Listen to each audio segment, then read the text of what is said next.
everybody, and welcome back to my channel. I am just going to do a quick video since it's been about 3 months since I've been embracing a minimalist lifestyle, and I'm just going to share with everybody what I've learned so far. The first thing I learned is that when it comes to like skincare and beauty products, there's a lot I really don't use. So doing this Project Pan, surprisingly I've used up most of the products in that first video that I posted. But it's been really difficult because I don't use a lot of those items other than like shampoo or conditioner or like soap on a regular basis. Hardly ever wear makeup, and lotion I use almost every day, but it's like I have so much lotion and hand cream where it's enough for over a year, and I definitely don't need to buy any more.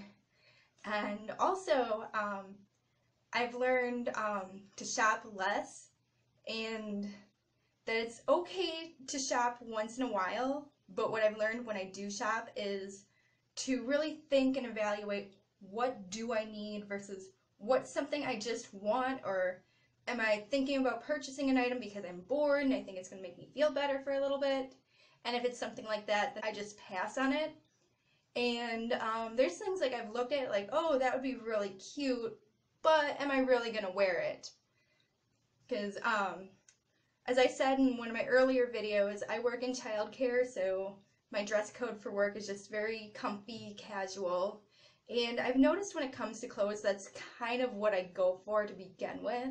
Like, personally, I prefer kind of like a looser, flowy top and like more fitted bottoms, just because I have such a petite frame where, like, really structured stuff, I feel like it just kind of consumes me, and I'm so short where like looser fitted pants just really don't do anything for me, so those are things I've stopped buying. And also I've started buying, when I do purchase clothes, most of them I get secondhand, just because there's so many perfectly good clothes that are thrown in landfills, and we just have such a surplus of textiles, so I figure it's better for me to give something that's gently used a new life.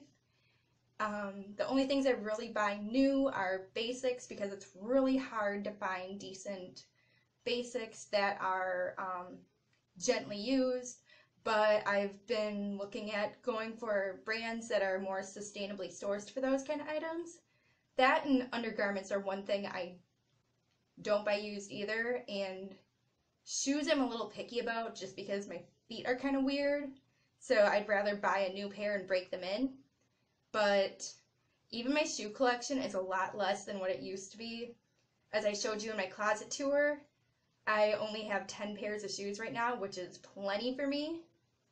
And another thing I've learned is just really how to reevaluate like friendships and relationships, because I feel like lately with certain people who are really important to me, I've either been like distant or just, I get really frustrated with people sometimes, and I'm trying to work on that and reevaluate who's the most important in my life, whereas who I'm perfectly fine with, not seeing for a while. But I mean, my circle of friends is really small and has been for a few years, and I'm perfectly okay with that. So that's one thing that has always been kind of minimal. And another thing I've always done is, my mom's a hairdresser, so she's always cut my hair. I've only paid maybe once for a haircut. Otherwise, I don't pay to get my hair cut typically. And also, it's been quite a journey, and getting rid of stuff, like, it's easy at first, but once you get into it, it can sometimes be a little bit tricky. Like my closet, I've kind of had to think more when I get rid of stuff, just because there is less there to get rid of. But I've implemented different practices to help me now that I've done that first major purge. So if I do purchase something new, what I'm doing is figuring out what can I live without in order to replace that item. And that's usually my thought process when I do purchase items. And then also I've kind of set a timeline on certain items where it may not be cool enough outside to wear, where if I don't wear them during that season, more than likely I'm not going to wear them. So at the end of that season, those items are going to get donated. And I've also done the same thing with my craft supplies, which is the second largest collection of items that I have.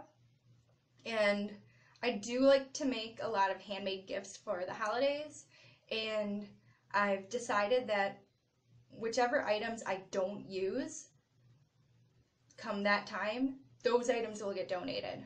And I'm only going to purchase what I need, and I'm going to plan my projects a little more thoroughly and give myself a time frame to complete those. So those are just different things I've done to embrace minimalism and declutter and live a more simple life. If you want to see more and follow me on this journey, remember to hit the subscribe button down below, and feel free to leave a comment or thumbs up this video. So bye everyone!